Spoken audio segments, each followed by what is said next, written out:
Nós agradecemos, Pai, pela oportunidade de estarmos reunidos em Seu nome. Que neste momento possamos receber o amparo da espiritualidade, unidos que estamos, imaginando entre nós o amado Mestre Jesus de braços abertos, acolhedor, amando-nos.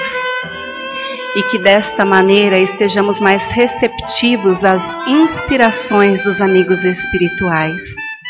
Eu, tua filha, respeitosa e agradecida, solicito a permissão da inspiração de Erasmo no trabalho desta noite.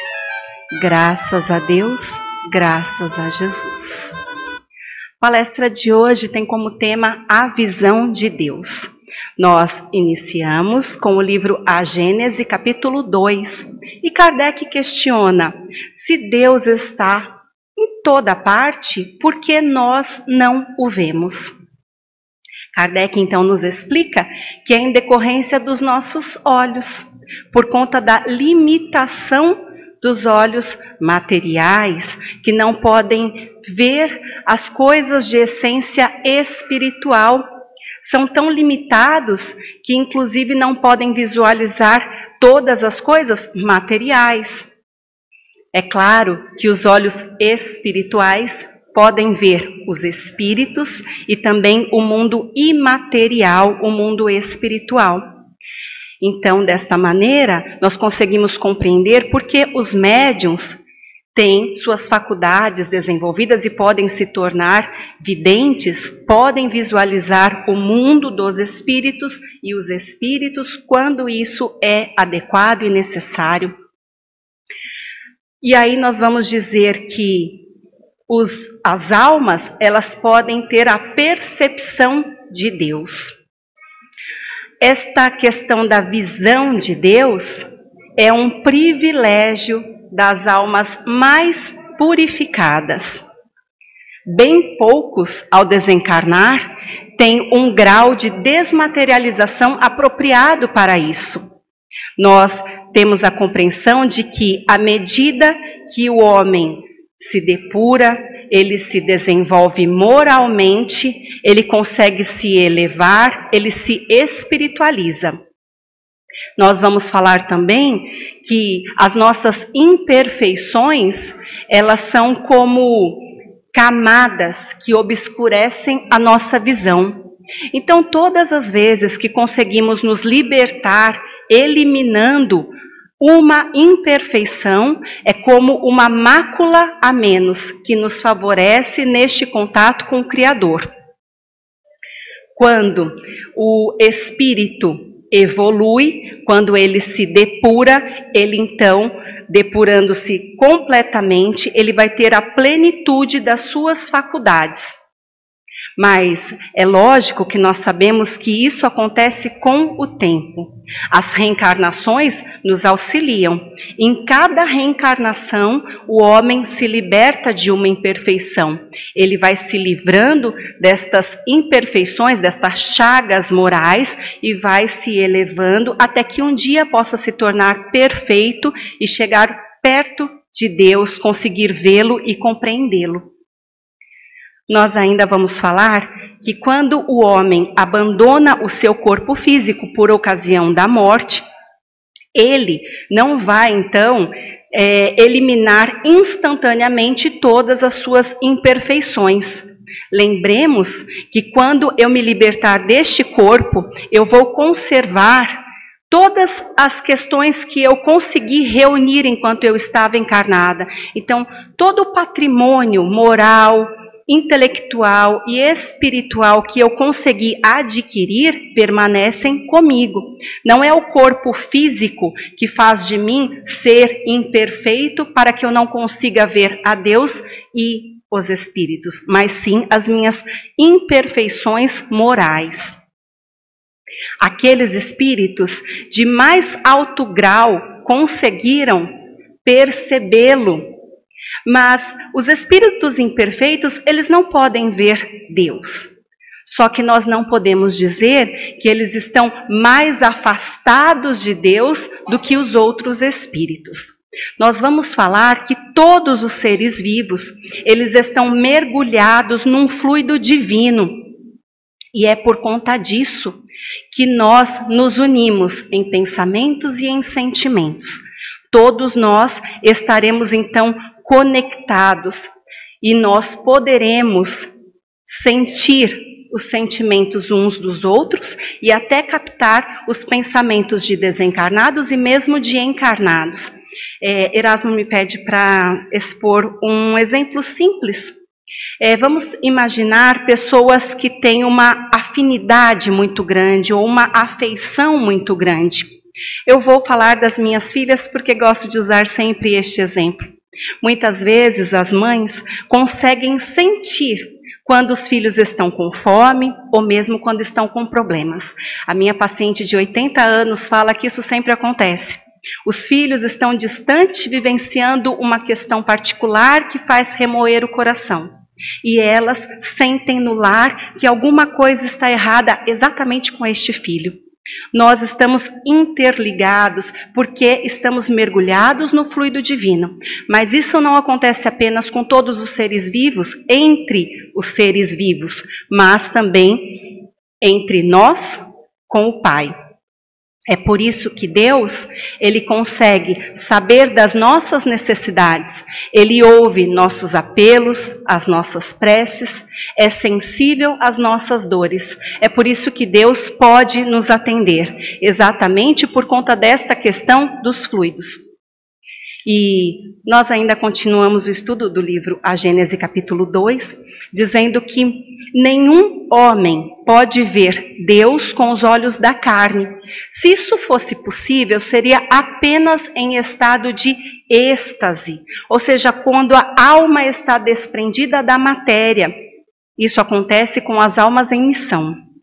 Pode acontecer de o homem estar visualizando um espírito elevado com um brilho intenso e supor estar vendo o próprio Deus. E aí nós vamos compreender que isso aconteceu em diversos trechos bíblicos, quando as pessoas diziam que estavam falando e vendo com o próprio Deus. Então Kardec traz isso para nós, explicado no livro A Gênese, identificando que se tratava de um espírito elevado, não do próprio Deus. No livro dos Espíritos, questões de 1 a 16 e também 667 e 668. Deus é a inteligência suprema, causa primária de todas as coisas. Para acreditar em Deus, basta lançar os olhos sobre todas as obras da criação. E nós vamos nos lembrar, seguindo as imagens de Erasmo, dos oceanos lindos, e todos os seres, do menor até o mais esplendoroso, pensem numa baleia. Nós também podemos pensar, me envia as imagens, Erasmo, de uma árvore esplendorosa, de todos os seres pequeninos que habitam esta árvore, ou então que se alimentam dos seus frutos. As minhocas, os fungos ou o leão. Inclusive, mais uma imagem de um ser em desenvolvimento no útero materno. Todas as pequeninas células do corpo humano que interagem para que pulmões e corações funcionem perfeitamente. Portanto, tudo é fruto de uma criação perfeitamente elaborada para que todos os seres possam se desenvolver e evoluir. Duvidar da existência de Deus seria negar que todo efeito tem uma causa. Se o sentimento da existência de Deus fosse fruto de um ensinamento adquirido, ele não seria universal, ele não estaria contido em muitos povos por todo o mundo. Ele seria, então, proveniente apenas daquelas pessoas que receberam este ensinamento, como é o caso dos conhecimentos científicos. A harmonia que regula todo o universo nos faz ter a certeza de que, para isso, é necessário uma inteligência superior à humanidade. E nós vamos falar que até mesmo a inteligência humana teve uma causa. Nós somos criações de Deus. Se o homem ele conseguisse se libertar das suas imperfeições e quando ele for realmente perfeito para se aproximar de Deus, ele o verá e o compreenderá. Mas, pela inferioridade das faculdades do homem, ele não consegue compreender a natureza de Deus. Deus, que é eterno, imutável, imaterial, único, mas, sobretudo, soberanamente justo e bom. A inteligência de Deus se revela exatamente por suas obras. Lembremos dos exemplos que Erasmo nos enviou. E o pensamento de um Deus único é resultado do pensamento, das ideias do homem. Durante toda a evolução, existiram sempre, em todos os tempos, homens que foram esclarecidos. Então, nós nos lembraremos que lá no início, lembremos da Bíblia, havia o politeísmo, onde aquela crença e adoração era com mais de uma divindade, governando diversos elementos, atividades, áreas. Lembraremos também dos deuses egípcios, ou então da mitologia. Kardec, juntamente com a explicação dos espíritos, nos informa que todos os espíritos que se manifestavam, eles eram chamados de deuses. Assim como todos os homens que mostravam algo de extraordinário, também eram considerados como deuses, eram venerados pelo povo. Conforme os homens foram se esclarecendo cada vez mais, chegaram no monoteísmo, que é a crença e adoração num único Deus. E nós nos lembraremos também que o Deus dos judeus era chamado Jeová ou Javé. Eles acreditavam que Deus havia escolhido o povo de Israel para revelar suas leis ou mandamentos, revelando-os a Moisés no Monte Sinai, em forma de uma Torá, isso tudo contido no Antigo Testamento. O judaísmo, ele então é uma das religiões monoteístas. Os seus textos, todas as suas tradições e os seus valores, eles então servem para influenciar diversas outras religiões, como o cristianismo e o islamismo. E aí nós vamos chegar no livro Obras Póstumas, no capítulo 9, quando nós temos informações de que Jesus é Filho de Deus, como todas as outras criaturas. E quando nós estamos na evangelização, existe muito questionamento dos pequeninos, eles confundem. Estou vendo uma evangelizadora linda sentada ali. E então os pequeninos falam para nós, mas Jesus é Deus, Jesus é Pai, Deus é irmão. E eles ficam se questionando. E nós gostamos de salientar, Jesus é Filho de Deus, criatura como nós, mas que atinge a perfeição e consegue se aproximar de Deus. E tem de Deus toda a sua confiança e afeição, tido como Filho unigênito. Por quê? Ele foi predestinado, só ele era predestinado para assumir a sua missão na terra. No livro Cristianismo e Espiritismo, de Leon Denis, Leon Denis vai nos falar que meio século após a morte de Jesus, a tradição cristã se propagou pelos ensinos do Mestre nos evangelhos, através de homens simples que se iluminaram pelos pensamentos de Jesus. Então, as narrações de Marcos, Mateus, Lucas e João trouxeram muito. Foi isso que trouxe para nós o conhecimento deste Jesus. Lembremos que apenas Mateus e João foram discípulos do Mestre e estiveram ligados a ele no curto período de messiado, apenas 3 anos. Mas todas as informações que foram trazidas serviram para nos mostrar a paternidade de Deus, também a fraternidade humana. Além disso, nos mostrar a necessidade da reparação de faltas. Os discípulos e as narrações dos evangelhos, elas nos informam que eles já estavam assimilando questões sobre a imortalidade, mas também ainda falavam sobre ressurreição, falaram sobre o batismo, ainda disseram diversas ocasiões sobre um mundo melhor, que era o reino dos céus, onde aconteceria com certeza esta reparação por conta de todas as infelicidades, as injustiças que foram vividas aqui por nós. Então, no reino dos céus, aqueles que foram bons, aqueles que se tornaram melhores, poderiam alcançar este mundo melhor.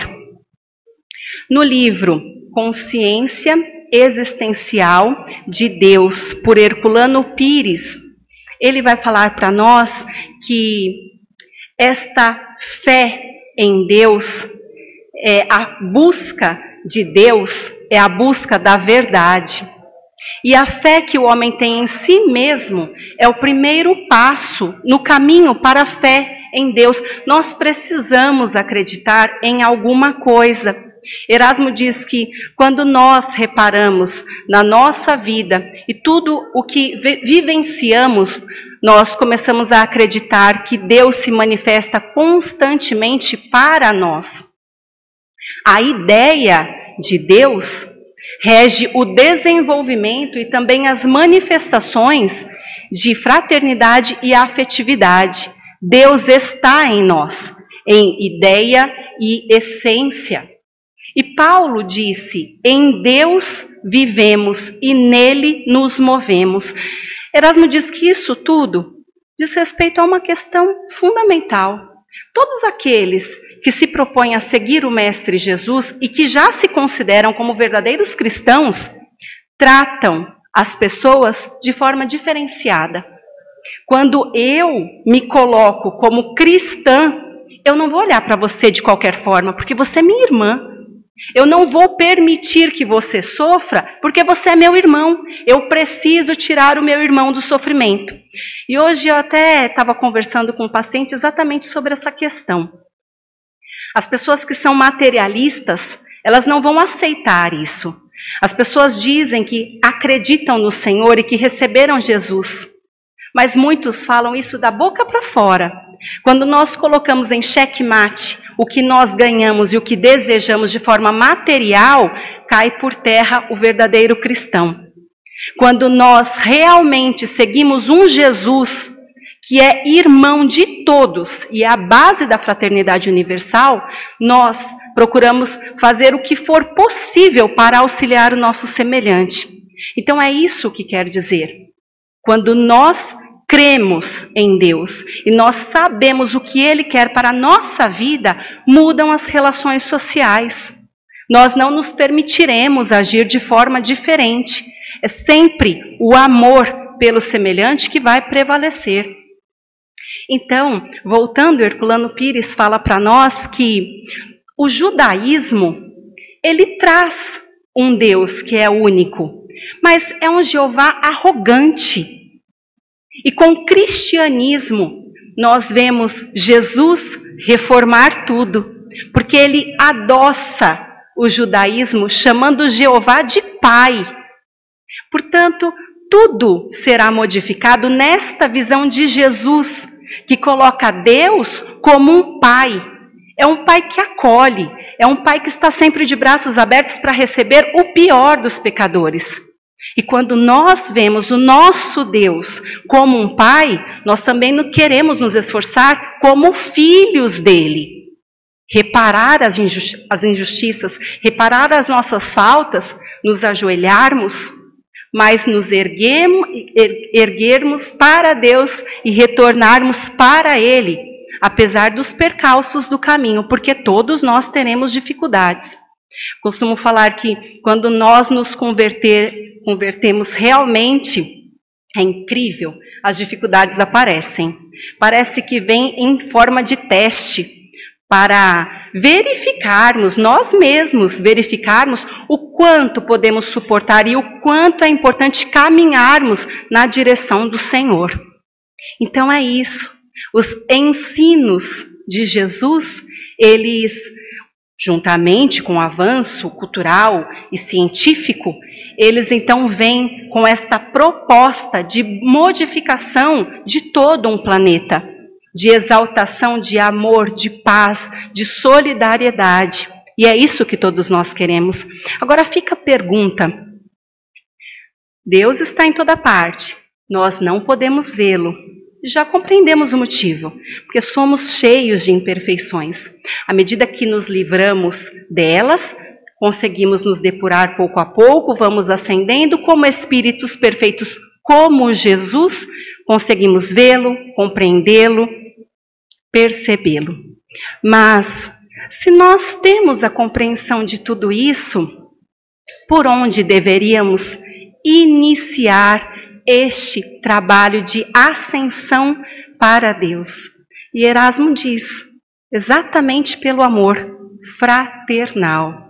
Exatamente arregaçando nossas mangas, fazendo o que for possível, indispensável para o bem-estar do próximo, deixando de prestar atenção em mim e olhando para o meu semelhante, fazendo pelo filho dele, é o mesmo que estar fazendo por ele, e assim eu me aproximo do Pai, eu posso senti-lo. E é com isso que nós trazemos a reflexão de hoje. Meus irmãos, nós não podemos ver a Deus com os olhos materiais e nesta condição em que nos encontramos, mas vocês sentem Deus? Vocês conseguem percebê-lo no dia a dia, junto de vocês?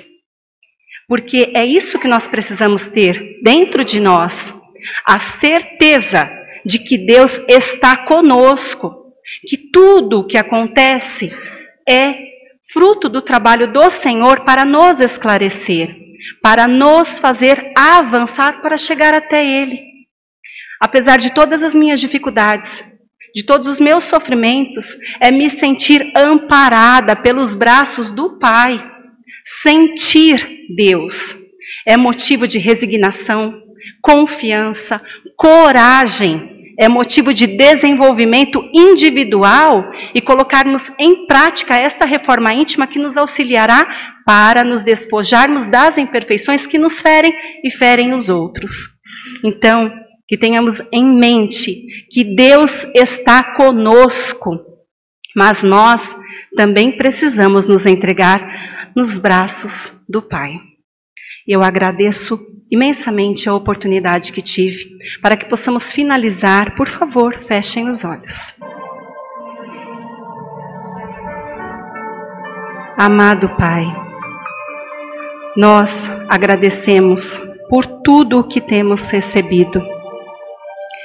As dificuldades, as provações, todas as tribulações que enfrentamos, as dores físicas, tudo temos recebido por merecimento e por necessidade evolutiva. Somos agradecidos, amado Senhor. Que os amigos espirituais estejam sempre conosco, nos incentivando a caminhada. Eu agradeço ao amigo espiritual Erasmo por todo o aconselhamento e todas as inspirações. Que possamos sair desta casa cheios do amor do Pai e com os ensinos do amado Mestre Jesus, tendo a certeza de que precisamos nos empenhar para sermos filhos amados e reluzentes neste mundo. Graças a Deus, graças a Jesus. Muito obrigada, paz e luz a todos.